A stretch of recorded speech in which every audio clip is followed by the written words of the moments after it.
मित्रों, यह एक ऐसे लड़के की कहानी है जिसको प्यार भी एक ऐसी लड़की से होता है जो एक किन्ना होती है। तो आइए मित्रों, अब इन दोनों की पूरी प्रेम कहानी के बारे में विस्तार से समझेंगे। बस दोस्तों, वीडियो में लास्ट तक बने रहें। मुझे उम्मीद है दोस्तों, ये कहानी आपके दिल पर छाप छोड़ जाएगी। रानी और अमित दोनों स्कूल में एक साथ पढ़ा करते थे। रानी दिखने में बहुत सुंदर थी, एकदम लंबी सी गोरी कद में। उसके बाल इतने ज्यादा लंबे थे कि कोई भी उसकी तारीफ किए बिना नहीं रह पाता। सबको एक बार में ही रानी अपने रूप और रंग से आकर्षित कर देती। रानी अपनी क्लास में सभी लड़कियों से कम बोलने वाली और शांत रहने वाली लड़की थी।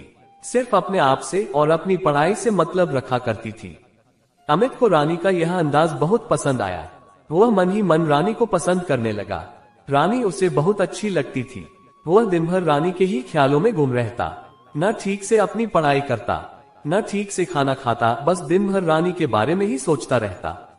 बहुत बार कोशिश करता रानी से बात करने की, पर वह बात नहीं कर पाता।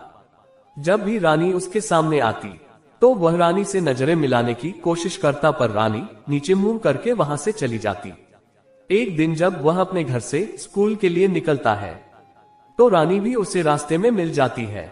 रानी को आता देख वह खुशी से झूम उठता है और धीरे धीरे रानी के पास जाता है। फिर उससे बात करने की कोशिश करता है और कहता है, हेलो रानी, कैसी हो तुम? तो रानी धीरे से स्वर में कहती है कि मैं ठीक हूँ, तुम बताओ कैसे हो? उसकी आवाज सुनकर अमित के मुंह से यह निकलता है, वाह कितनी प्यारी इसकी आवाज है। फिर बात को आगे बढ़ाते हुए अमित कहता है, और बताओ रानी, तुम्हारे घर में सब कैसे है? रानी कहती है, मेरे घर में सब ठीक है। फिर अमित कहता है, अच्छा ये बताओ कि तुम इतना कम क्यों बोलती हो? ये सुनकर रानी उसकी तरफ देखती है तो वह डर सा जाता है। मैंने इससे क्या पूछ लिया? फिर उसने बात बनाते हुए कहा, मेरा मतलब यह है कि तुम कम बोलती हुई मुझे बहुत अच्छी लगती हो। ये बोलकर अमित वहां से चला गया और अपने आप से कहने लगा कि मैं भी कितना पागल हूँ, क्या उससे फालतू के सवाल पूछ रहा था। फिर अपने आप में कहता है कि आज तो रानी से इतनी बात कर ली, अगर रोज मुझसे रानी ऐसे ही मिलती रही तो हम दोनों की रोज कितनी बातें हुआ करेगी। देखते ही देखते रानी उसके दिल के बेहद करीब आ चुकी थी। फिर रोज रानी से उसकी बात हुआ करती, दोनों बहुत अच्छे दोस्त बन गए। एक दिन अमित ने रानी से बातों ही बातों में पूछ लिया कि बताओ रानी, मैं तुम्हें कैसा लगता हूँ? ये सुनकर रानी अमित से कहती है कि तुम मुझे अच्छे लगते हो, पर मुझे सिर्फ अपना दोस्त ही समझना, इसके आगे इस दोस्ती को कोई और नाम मत देना। अमित कहता है, पर ऐसा क्यों रानी, मैं तो इस रिश्ते को कोई और नाम नहीं देना चाहता हूँ। ये सुनकर रानी वहां से चली जाती है, पर अमित को रानी की यह बात सुनकर बिल्कुल भी अच्छा नहीं लगता। वह भी चुपचाप अपने घर चला जाता है। दोनों में इसी तरह दोस्ती का सिलसिला चलता रहता है, पर अमित फिर भी इसी सोच में डूबा रहता है कि रानी ने उसको ऐसा क्यों कहा। ये सब सोच ही रहा होता है कि इतने में रानी को आता देख अमित फिर सारी बातें भूलकर रानी के पास चला जाता है और उससे पूछता है कि रानी, तुमने उस दिन ऐसा क्यों कहा कि इस रिश्ते को दोस्ती के आगे मत ले जाना? अमित की यह बात सुनकर रानी कहती है कि क्योंकि मेरा रिश्ता और कहीं तय हो चुका है, इसलिए मैं चाहती हूँ कि तुम अपनी इस दोस्ती की हद में ही रहो। मुझसे उतना ही मिलो और बात करो जितना तुम्हारे लिए भी अच्छा हो और मेरे लिए भी। ये कहकर रानी फिर अमित से एक दूरी सी बनाकर चली जाती है। बेचारा अमित ये सुनकर बहुत उदास सा हो जाता है और उसका दिल भी टूट सा जाता है, पर फिर भी वो यही कहता है कि वह रानी से अपनी दिल की बात एक दिन जरूर बोलेगा। मौका मिलते ही वह रानी को अपने दिल की बात बोलकर हमेशा के लिए उससे अलग हो जाता है। देखते ही देखते रानी और अमित दोनों स्कूल से कॉलेज में आ जाते हैं। अब इसे आप एक इत्तेफाक ही समझ लीजिए कि दोनों का एडमिशन एक ही कॉलेज में हो जाने के कारण दोनों का आमना सामना फिर से हो जाता है। अमित रानी को देखकर हैरान सा रह जाता है और रानी से कहता है कि तुम यहाँ कैसे? तो रानी कहती है कि मैं यहाँ से तुम्हारा क्या मतलब है? अमित, इसी कॉलेज में मेरा एडमिशन हुआ है। ये सुनकर अमित रानी से कहता है कि पर तुम्हारी तो शादी होने वाली थी, तो फिर तुम यहाँ कैसे? तभी रानी कहती है कि मेरी शादी अभी नहीं होगी। ये सुनकर अमित खुश हो जाता है और रानी से कहता है कि तुम मुझसे बहुत सालों बाद मिल रही हो, मुझसे मिलकर कैसा लगा? कभी सोचा था तुमने कि फिर तुम्हारा मुझसे कभी मिलना होगा? तभी रानी कहती है कि सोचा तो नहीं था, पर अब मिल गए हैं तो क्या करे। वैसे अमित, तुम ये सब क्यों पूछ रहे हो मुझसे? क्या तुम इतने सालों से मेरा ही इंतजार कर रहे थे क्या? अमित ये सुनकर रानी से हाँ बोल देता है। हाँ रानी, मैं इतने सालों से तुम्हारा ही इंतजार कर रहा था। यही सोच रहा था कि अपनी रानी से अब कब मिलना होगा मेरा। रानी, मैं तुम्हें कभी बता नहीं पाया। अपने दिल की बात पर आज बताने जा रहा हूँ कि मैं तुमसे बहुत प्यार करता हूँ और तुम्हारे बिना एक पल भी जी नहीं सकता। ये सुनकर रानी जोर जोर से रोने लग जाती है और अमित से कहती है कि अमित, शायद मैं तुम्हारे इस प्यार के लायक नहीं हूँ, क्योंकि मैं एक किन्नर हूँ। ये सुनकर अमित के पैरों तले आसमान खिसक जाता है। इसके बाद उसको अपने आप से बहुत ज्यादा घिन आने लग जाती है। वह यही सोचता रहता है कि वह एक किन्नर को कैसे प्यार कर सकता है, उससे कैसे शादी कर सकता है, क्योंकि उसने तो रानी को लेकर बहुत सारे ख्वाब सजाए थे। वह खुद रानी से शादी करना चाहता था, उसको अपना बनाना चाहता था, पर अब उसके सारे सपने पर पानी फिर गया। इस समय वह बहुत गुस्से में था। घर आते ही उसने अपने आप को एक अकेले रूम में बंद कर लिया। न खाना खाया, न सोया, बस यही सोचता रहा कि वह क्या करे। उसके सामने बार बार रानी का मासूम सा चेहरा आ जाता।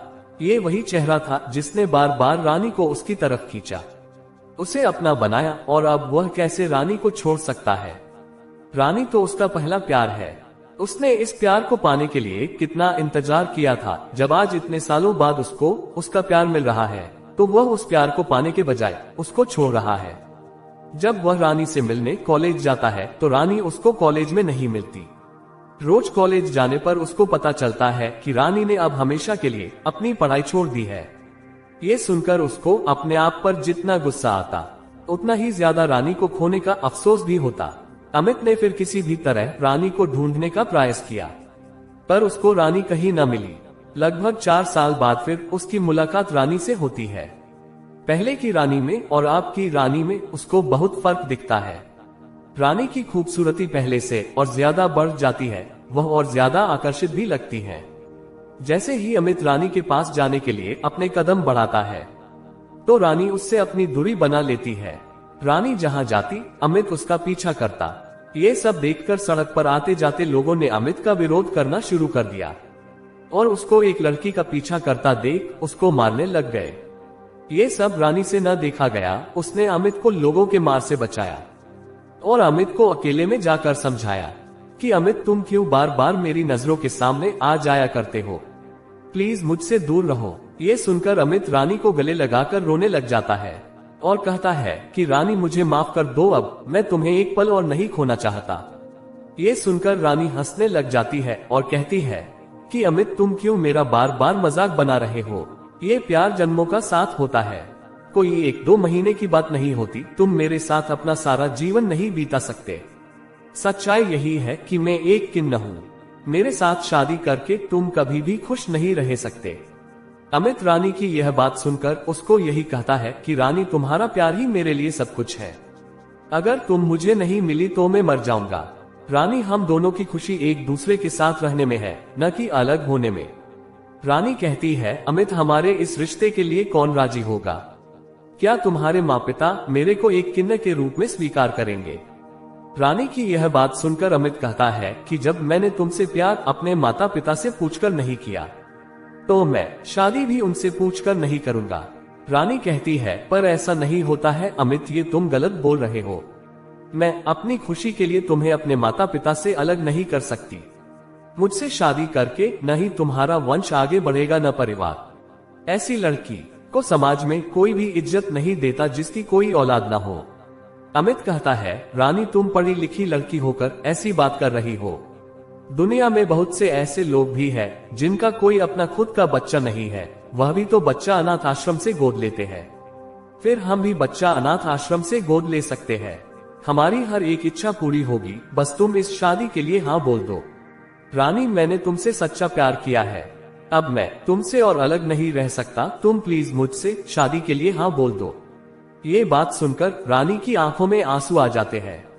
वह अमित से शादी के लिए हाँ बोल देती है, पर जब अमित अपने माता पिता से रानी से शादी करने की बात बोलता है, तो उसके माता पिता ये कहकर मना कर देते हैं कि इस लड़की से तुम्हारी शादी नहीं हो सकती।